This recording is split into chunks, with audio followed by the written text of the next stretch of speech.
while the pattern is still on your fabric, go ahead and notch the hip line because you'll be needing that. And then you're going to pin the two fashion fabric together. Then you pin the two pieces of the lining together so that it's easy for you to just get on with it, like sew them together. Now I'm going to open up the back like this. Then I'm going to pin the two fashion fabric together and pin the two lining together so that again it will be easy for me to just take the fashion fabric to work with it. Then I said you should notch the hip line. Please do that while your pattern is still on the fabric. Go ahead and notch it because you will need it so that you're going to match it up. Don't worry, you will know when you need it, but this will help so that your hip line one side will be lower than the other. They will just align. Now I'm cutting out the pad pattern since you already got off the tights from the pattern. Now we can just cut out the pad pattern and then we go ahead and transfer them to the fiber. And I already mentioned the weight of the fiber that I'm using, that it's just 1.5. If you're using anything less than 2 inches fiber weight, just calculate it as half inch. Okay, if it's less than 2 inches, just calculate it as half inch. I know I added 0.75 as my pad allowance on the pattern, but I'm here advising you to just calculate it as half inch so that by the time you're done, it's going to look firm, it's going to look sturdy and not look lumpy, like one part will be folding than the other. So we are going to place your pattern on the fiber this way and then you're going to cut it out. It's likely not possible for you to cut the two of them together. You see that I folded my fiber, but you, yeah, like I say, depending on the kind of material or scissors you're using, you're likely not to be able to cut them together. So you simply pin your pattern down on one of the fiber and then you're going to cut it out. It's important that you pin it down so that it won't keep shifting. And then while cutting, you're cutting exactly what you have on the pattern without adding any other allowance. Okay, that's why you have to make sure that your pattern is not folding. Just pin it down nicely and then you go ahead and cut it out. And after cutting out the first two, you're going to use them to cut the other one. You'll be needing 4 pieces in total for this, 2 pieces of the front pattern and then the 2 pieces of the back pattern. And this is what it's looking like after I'm done. Please go ahead and indicate the upper part just as it is on your pattern, and then you're also going to use your marker to indicate the hip line. Do that both on the back and also on the front pattern. The back, you can decide not to indicate the upper part. It's very obvious. Now what you are going to do now is to mark out where we'll be shedding off from this pattern or this fiber so that by the time we are done, it's going to look seamless. And I'm marking 1.5 here. So I will be marking 1.5 allowance, and you're doing this on your center back, please. You're doing this on the center back and not on the side. Don't touch the side. You know that part that you indicated, that you indicate the hip line. Don't touch that part. Just do this on the center back. I'm marking 1.5 just from this waist here. I'll do that until I get to the end of the fiber, or yeah, the pad like this, and then I'm going to connect the 1.5 intervals, and you're marking this following the shape that you have on the pad. Do you understand? By the time I'm done, this is what this one is looking like. Then I'm going to repeat the same thing on this front, and you're doing this on the center front. I still have my marking that indicates the side. Don't do this on that point. You are only shedding off on the center front and on the center back because that's where you're padding the hip, so you don't have to touch or shed off the hip. What's the essence? Now, after you're done marking, you're now going to take out the fiber you have around this part that you marked, this 1.5 allowance that we have here. I'm going to shed off the fiber then, and you're going to do this until the fiber is very thin on that point. So take your time. This might be time consuming, but trust me, it's stress relieving. So take your time, do this nicely until that part or that allowance is very slim or very thin, and then you move to the next one so that when that goes to the fabric, it's going to look seamless on the outside, that no one would even suspect that there is something going on there. Okay, so after doing the front, you're going to also repeat the same thing on the back part. Take your time, do this nicely, and make sure that your shading is very uniform. And after all of that, this is what I have. Now we are going to work on the fabric. This is the front, and I will honestly advise that if you can, use your chalk or anything that you can to indicate that this is the front and then the back, because in a blink you can use the back as the front, especially as it's the same fabric. Now this is the lining. You're going to take the lining of your tight, and then you're going to take the front of your pad, because this is the front tight, yeah. And then you're going to match up the hip line on the pad to the hip line on the fabric. You're going to place it on the side like this, and then you're leaving half inch. That same half inch you added as your sewing allowance, you're going to leave it out, and then you're going to place it like this. And you see that I'm placing this in a way that where I shed off on the fiber is facing up, because that part will be going to the fabric, to the fashion fabric, yeah. So you want to do it that way so that it will also look seamless by the time you're done. And you're going to pin it down nicely. Then I'll repeat the same thing here. Match up the hip line on the fiber to the hip line on the fabric like this. Then you're placing this half inch before the side seam. That same half inch you added as your sewing allowance, you're going to just leave it behind, and then you're going to pin your pad down.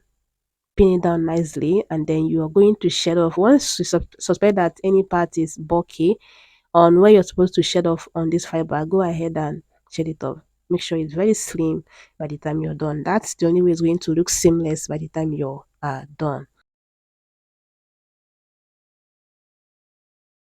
Now, once the pad is firmly secured on the fabric, you're now going to go over to your sewing machine and sew it here. Sew it down here too, just on this side, this like the center front. Then when you're done, you're going to join this like this. That is the crotch area. Then you're also going to join the crotch area of the fashion fabric. Then you're going to repeat the same thing with the back pattern. The same way I fixed the pad to the front, you're going to repeat the same thing on the back, but you won't be joining the crotch of the back. That's like the center back. Leave it open for now. After I was done, this is what this is looking like. And you can see that I left my half inch joining allowance behind on this side. Now I'm going to take my gum. I'm using this UHU, and you can use any liquid gum of choice, and I'm going to apply it just on this side that you can see me apply it. Just a little of it, and this part is totally optional. If you don't want to, you can ignore this part. If you don't want to apply this gum, once you already sew your fiber down to the fabric, it's firmly secured. So you don't have to do this one if you don't want to. But yeah, apply a little of it, and then after you're done, you let it chill off a bit so that the gum can dry just a bit before you now fix it to your fabric. But if you want, you can just, after applying your gum, just go ahead and try to stick it down to the fabric, just as you can see me do it here. I'm going to repeat the same thing with all this other side. I will add the gum here, the side that will be going to the fabric, just a little of it, like I said, because once this gum dries off, it comes off hard. It becomes hard, like there's stones there. So after I was done, this is what it's looking like. And then what I'm going to do now is to place this one like this. This is the front here. Then I'm going to place the back on it, just as you can see me do it here. Make sure you're placing this right side to the right side, and make sure your fabric is not folding on anywhere. Then you're going to match it up this way and pin it down if you want to, and sew it here under your half inch allowance. As you're sewing, make sure you're getting the fiber out of your way. Do not stitch on the fiber. This is the side here. This is where we are actually padding. So sew it in a way that you're getting the fiber out of the way so that you don't compress it. And after I was done doing that, this is what it's looking like. And you can see that I tried as much as I can to get the fiber out of my stitches on this side. What that also means is that if you can't stitch on your fiber on that side seam, that also means that you can't iron this out now. I know you will be tempted to go ahead and press open the seam, but don't do that. Except there's a way you can get your fiber out of the way and do that. But if you iron on that fiber, it's going to melt. So after you're done, you're now going to take your gum again, and then you're going to apply it just on this side that you can see me apply it. And again, don't do too much, because this is just like a cotton wool. So a little quantity of your gum can just work very well. So after you're done, you're going to let this chill off a bit so that it can dry off a bit before you now do this part. But I'm just trying to show you what you can do after you let your gum dry off for like 5 minutes before you now go ahead and marry them together, like you can see me do it here. So what I'm going to do is to just go ahead and apply on this other side, and then keep it aside. I will also go ahead and apply on the other one, and I'm going to just keep this aside and do other things while I let this sit for like 5 minutes before I now come back to do what I showed you earlier. Again, don't apply your gum too much. Once this gum dries off, becomes hard, especially with hip padding like this. Once I'm done applying this, which I said you should not do too much, I'm going to simply place this gently like this, making sure that where my gum is not touching either the fabric or the other fiber. Then I'm going to bring in the fashion fabric. Now for this one, I already joined the crotch area for the front, as you can see it here. I'm going to open it up now. I'm going to just join it the same way I joined the lining, the one that has pad. I will open up my the back fabric like this, or the back tights, right side to the right side, and then I'm going to pin it down here on the waist, and then pin this other one too. Make sure it's right side to the right side if you know the right side of your fabric, yeah. And then I'm going to go over to my sewing machine and join it with my half inch. I highly recommend that you sew every other part or join them with half inch. Then when you get to the hip line, you join with 0.75. So if you need to use your chalk to mark it out, go ahead and do it. Half inch on the waistline, 0.75 on the hip, then half inch on the hem of the tight. Then you join, connect them together, and then go ahead and join it. So after doing that and ironing it out, and after marrying the fiber together, you can see what I have here. So after letting the fiber sit for like about 5 minutes, I now join them the same way I share that you should join it. Now I'm going to place the fashion fabric to the lining, right side to the right side, as you can see it here, and then joining to join it. That's what we'll be using our pin to do now. And we're going to sew it down here. Okay, pin it down if you want to match up the joining, and then you're going to sew this side too and top stitch on the lining. And after doing that, this is what we have. So we are doing a particular finishing because I don't have a serger, so I have it knit in and out. Now you're going to get your fabric ready this way. This is the fashion fabric, and you're going to hold it center back to the center back. Do you understand? Then you start from the waistline and go down to where you want your zipper to stop. And then on that point, I'm going to go into 0.75. I know I added half inch as my allowance there. I'm just going to go in 0.75 there. Then I'm going to take it half inch from the clutch extension and take it until it meets that 0.75 I have on where the zipper will be stopping. Do you understand? Then I'm going to arrange the back too. That's the lining, center back to center back. And then I'm going to go down with this to the same exact value I used on the fashion fabric, and then go in there 0.75 and take it half inch from the crotch extension, as you can see me do it here, to meet the 0.75 I have where the zipper would be stopping. And once I'm done with that, I'm going to sew it from that 0.75 to the half inch I have as the allowance on the crotch extension. This is the lining, yeah. Then I'll go to the fashion fabric and repeat the same thing. Join it from that 0.75 to the crotch extension, then fix my zipper on the other zipper allowance just on the fashion fabric. And after I was done doing that, this is what it's looking like. Please use a zipper with small head, so that because you'll be using this inside your dress, so that it won't make your dress be bulky around that part. Then this is what I did. I pinned this down on the waistline, just on all the joining, so that you have a clear view of what we are doing. If you want to, you can go ahead and trim out about 0.25 on the lining on the waistline, so that it draws up, yeah, the lining draws up your fabric, so that the lining won't be popping out on the hem of the tights. Do you understand? Now hold this like this, and then you're going to take your lining. See what we have here. This is very simple. You're going to hold, this is your lining, and then this is your fabric. Then you're going to hold your fashion fabric like this, and then you're going to flip your lining. This is just so you have a clear view of what we are doing. You're going to flip your lining this way, in a way that is going to be right side to the right side. Do you understand? And once you hold it firmly like that, you can now go ahead and turn this to the wrong side. Do you get?